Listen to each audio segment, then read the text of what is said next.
민주당이 국회의장을 단독 선출한 데 이어서 어젯밤에 11개 상임위원장을 다 그냥 선출해버렸습니다. 민주당은 법사위원장뿐만 아니라 운영위원장 모든 걸 다 우리가 갖겠다, 11개 갖겠다 이렇게 이야기를 하고 있습니다. 왜 민주당이 지금 거의 이성을 잃어갈까? 이화영 부지사에 대해서 재판부가 9년 6개월이라는 중형을 선고했습니다. 이 재판이 굉장히 시사하는 바가 큽니다. 지금 이화영 재판에서 나타났던 여러 가지 어떤 혐의를 보면 이재명 대표가 굉장히 위기다. 더군다나 대북 송금 사건은 굉장히 국기문란 사건이고 이 될 경우는 이 선거 출마가 어렵다. 뭐 이런 판단을 하는 거 아니겠습니까? 아마 조만간 기소를 하게 되면 재판이 또 한 번 열리겠죠. 그런데요, 아무리 이렇게 검사 탄핵하고 판사 탄핵하고 법사위에 그냥 전사를 배치해도 무너뜨리지 못하는 게 있습니다. 진실입니다. 결국 진실은 승리할 거라고 생각이 듭니다.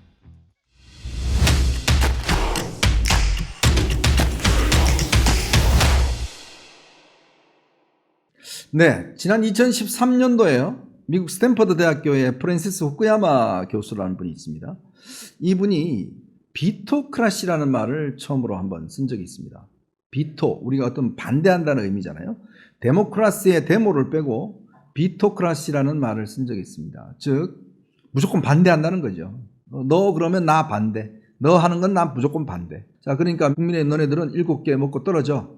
이에 아주 전형이 되었다. 이게 아마 오바마 케어를 둘러싸고 당시에 논쟁이 벌어졌던 그런 상황 같습니다.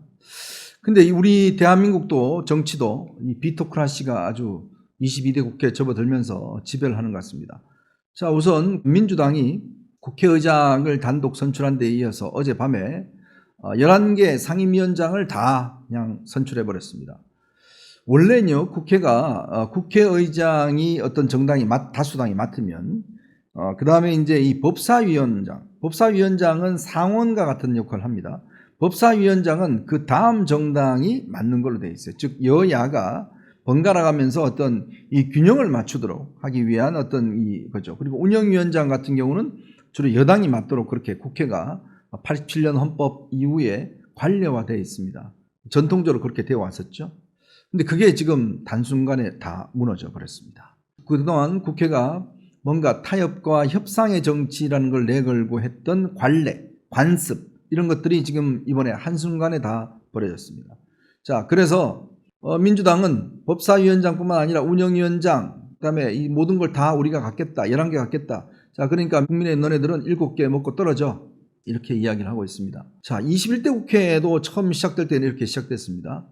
그러다가 후반기 들어서면서 해보니까 이거 좀 국민들 비난도 많고 좀 심하다. 그래서 다시 원상태로 복원이 됐어요. 근데 지금 또 그런 일이 벌어지고 있는 것 같습니다. 참 이 국회가 이재명 대표 들어선 이후에, 당대표 된 이후에 정말 국회가 그동안 쌓아왔던 모든 어떤 좋은 관습, 그 다음에 균형을 유지하기 위한 어떤 제도적 장치, 이런 것들이 한순간에 다 물거품이 되어버렸습니다. 자, 이것뿐만 아닙니다. 지금 민주당이 당헌당규를 또 개정을 했어요. 어떤 당헌당규를 개정했냐 하면 원래 당권, 대권 분리를 하게 되어 있습니다. 즉 대권에 나가고자 하는 당대표는 1년 전에 당대표직을 사퇴해야 된다. 대선 1년 전에. 그러한 규정이 있었습니다. 사실 문재인 전 대통령 같은 경우는 당시에 갑작스럽게 탄핵으로 해서 됐죠. 근데 마침 그때 본인이 당대표가 아니었어요. 그래서 이제 대선 출마가 가능했죠. 자, 그런데 이거를 지금 이 단서조항을 둬버렸습니다. 당무회의 의결을 거쳐서 아주 급박한 일이 있거나 비상적인 상황이 있을 때는 이것도 무시할 수 있다라는 조항을 넣어버렸어요. 결국 그게 뭐냐면 2026년 6월 달에 지방선거가 있습니다. 근데 만약에 이재명 대표가 대권에 나가려면 2026년 3월 달에 그만둬야 됩니다. 그러면 그때 지방선거 공천할 수 없잖아요. 공천권을 하고 싶은 거예요. 그래서 그거를 열어둬 버렸습니다. 그리고 예전에는 부정부패 등으로 인해서 기소될 경우에 당직을 못 맡도록 하는 조항이 있었습니다. 이게 옛날 김상곤 혁신이 이때 이제 정말 당이 혁신하겠다 하면서 도입된 조항이에요. 그것도 없애버렸습니다. 그냥 깨끗하게. 자, 그리고 어떤 선거에서 귀책 사유로, 자기 당의 귀책 사유로 인해서 재선거나 보궐선거가 치러질 경우에 그 선거에 대해서 후보를 출마시키지 않는다는 규정도 있었습니다. 이것도 없애버렸습니다. 싹 없애버렸죠. 그동안 민주당이 소위 혁신위원회라는 걸 띄워서 정말 국민들에게 여러분 저희가 정치 혁신을 하겠습니다. 개혁을 하겠습니다. 깨끗한 정당이 되겠습니다. 이렇게 했던 약속하면서 넣었던 조항들을 이재명 대표가 지우개로 지우듯이 싹 지워버렸습니다. 그래놓고는 아무런 사과도 하지 않습니다. 그동안 선거 때마다 분칠하고 국민들에게 우리 이렇게 바뀌었어요. 우리 이렇게 열심히 할게요 라고 했는데 그 속아서 국민들은 투표를 했죠. 근데 지금 뭡니까? 이렇게 없애버렸는데 아무런 반성과 사과를 하지 않습니다. 어떻게 지금 국회도 저렇게 만들어버리고 지금 당도 완전히 이제 이재명 1인 정당으로 만들어버렸어요. 자, 이러다 보니까 당내에서 지금 비판의 목소리가 조금씩 나오고 있습니다. 김영진 의원이라고 7인회, 즉 중앙대학교 이재명 대표와 선후배입니다. 그 핵심 멤버였는데 아니 이건 너무 심하지 않느냐 지금. 이런 식으로 가면 이거 오히려 역풍 분다 이렇게 비판하고 있고요. 우상호 전 의원도 이거는 이 당권 내권 분리는 지켜져야 된다라고 지금 비판하고 있죠. 근데 지금 뭐 메아리가 별로 없습니다. 워낙 지금 당의 모든 것들은 신친명들이 다 장악하고 있기 때문에 지금 강경을 부추기고 있는 것 같습니다. 특히 어제 우원식 같은 경우에 그동안 개딸들이 엄청 비난했죠. 추미애가 안 되고 우원식이 되다 보니까 어제 뭐 이걸 통과 못 시키니까 뭐 계속 비판하다가 11시에 이제 어제 상임위원장 통과시키니까 역시 우리 우원식 의장님이라고 또 이야기를 하고 있습니다. 특히 이번 당헌 당규에 원내대표와 국회의장을 뽑을 때 당원들 투표 20%를 반영하기로 한 걸 넣어버렸습니다. 이제는 이렇게 되면요 정말 소수가 이 다수를 어떤 면에서 보면 좌지우지해버리는 정말 어떤 민주주의의 중대한 위기가 지금 찾아온 겁니다. 즉 강성 소수가 상식을 가진 일반 다수를 밀쳐버리고 좌지우지해버리는 이런 현상들이 지금 대한민국에서 벌어지고 있는 그런 상황입니다. 보통 민주주의가 붕괴를 할 때 바로 이런 현상들이 나타나기 시작한다는 거 아니겠습니까? 즉 기존에 지켜왔던 좋은 어떤 관습, 수기의 어떤 전통 이런 것들이 다 무너지고 그리고 1인을 위한 즉 한 사람을 위한 히틀러가요.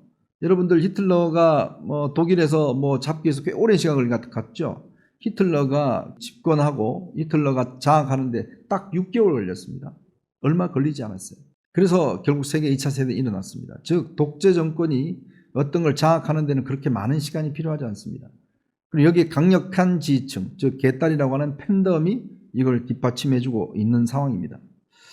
자, 왜 이럴까라는 저는 의문이 들어요. 지금 이 상황에서 왜 민주당이 지금 거의 2성을 잃어갈까? 그 근거는 지난 금요일 날로 돌아갈 수 있을 것 같습니다. 금요일 날 이화영 부지사에 대해서 재판부가 9년 6개월이라는 중형을 선고했습니다.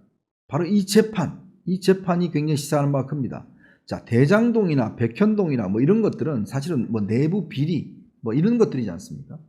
부패 뭐 이런 건데 이번 대북 송금 사건은 이거는 국기문란 사건입니다.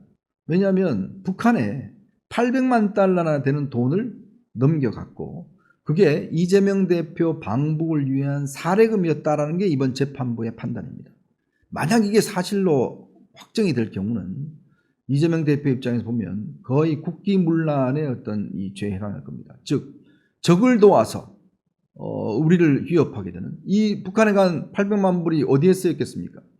지금 풍선 날아오고 핵미사일 만들고 이런 데 다 쓰여지지 않겠습니까? 바로 자신의 방북을 위해서 북한에 준 돈이 결국 우리 국민들을 위협하는 걸로 왔다? 이게 바로 중대한 문제가 되는 거죠. 즉 다른 사건과는 질적으로 다른 사건입니다. 그러니까 이 사건에 지금 총력전을 기울이고 있습니다. 심지어는 뭐 검사 탄핵, 특검, 이 수사 과정에서 나타났던 문제에 대한 특검하자 이 차원을 넘어서서 이제는 판사를 아예 선출제로 하자라는 지금 주장을 하고 있어요. 판사 선출제라고요? 미국은 그렇습니다. 미국은 원래 전통적으로 판사들을 투표로 뽑습니다. 미국이라는 사회가 서부 개척 시대에 이제 이루어졌고 또 연방제가 되어 있기 때문에 미국의 판사 제도는 이게 선출제로 되어 있지만 우리는 전통적으로 독일 헌법을 가지고 왔기 때문에 판사를 직업적인 직업 공무원으로 하고 있습니다. 근데 이걸 갖다 선출제로 하재요? 검사도 지명제로 하재요? 근데 저 검사 나 마음에 안 들어 그러면 검사 딴 사람 한다든지 그다음 판사한테 뭐 검사한테 법 왜곡죄 당신 법 왜곡하고 무고하면 처벌받을 수 있어? 그것도 만들자고 그럽니다. 지금 뭐 거의 뭐 보니까 판사들을 옥죄일 수 있는 이런 이야기를 하고 있죠. 더군다나 지금 이뿐만 아니라 이번에 법사위에 법사위가 뭡니까? 주로 검찰과 법원을 관장하는 상임위지 않습니까? 여기에 좀 초강경파들 다 심어놨습니다. 정청래 위원장을 비롯해서 김승원 판사 출신인데 여러분 기억하실 겁니다. 김진표 의장한테 GSGG 무슨 뜻인지 제가 입으로는 말 안 하겠습니다. 그리고 김용민, 박균택, 그 다음에 여기 이건태, 박균택, 이건태는 대장동 변호사였습니다. 자, 이 사람들을 배치시켰고요. 장경태, 전현희, 서영교, 뭐 아주 초강경파들만 또 조국혁신당은 여기 박은정을 또 이렇게 지명을 했습니다. 아주 법사위를 전부 다 그냥 전사들로만 배치를 했습니다. 왜 그럴까요? 딱 목적은 하나죠. 바로 이재명 대표의 재판과 검찰의 기소, 어떻게든 간에 이걸 막아보겠다라는 거기에 최전선이 법사위원회다라는 것을 지금 인식을 하고 보여주고 있는 거 아니겠습니까? 그리고 이제 뭐 마음에 안 들면 판사 너 탄핵시켜버려, 검사 탄핵해, 뭐 이런 식으로 해서 법원과 이 검사한테 거의 겁박하는 수준으로 가고 있습니다. 정말 이제 거의 뭐 이성을 상실한 것 같습니다. 이렇게까지 입법부가 자기 권한을 남용을 해서 사법부에 대한 통제를 하기 시작하면 정말 이거는 민주주의가 금방 무너질 수밖에 없는 그런 구조가 될 겁니다. 왜 이렇게 무리를 하는 걸까요? 결국은 지금 이화영 재판에서 나타났던 여러 가지 어떤 혐의를 보면 이재명 대표가 굉장히 위기다. 더군다나 대북 송금 사건은 굉장히 국기문란 사건이고 이 될 경우는 이 선거 출마가 어렵다. 뭐 이런 판단하는 거 아니겠습니까? 아마 조만간 검찰이 이제 제3자 뇌물 혐의 또 남북교류협력법 위반 혐의 등으로 기소를 한다고 합니다. 이 기소를 하게 되면 재판이 또 한 번 열리겠죠. 그러면 바로 이 김성태의 진술, 이화영의 진술 등등이 이제 공개가 되고 하게 되면 또 새로운 차원의 지금 논쟁으로 벌어질 것 같습니다. 그런데요, 아무리 이렇게 특검하고 검사 탄핵하고 판사 탄핵하고 법사위에 그냥 전사를 배치해도 무너뜨리지 못하는 게 있습니다. 바로 뭘까요? 진실입니다. 진실은 결코 무너뜨릴 수가 없습니다. 언젠가 진실은 빛을 발휘할 겁니다. 이렇게 막는 것들 아마 국민들이 다 지켜보고 계시기 때문에 결국 진실은 승리할 거라고 생각이 듭니다. 네, 여러분 보시면서 구독과 좋아요, 알림 꼭 부탁드리겠습니다.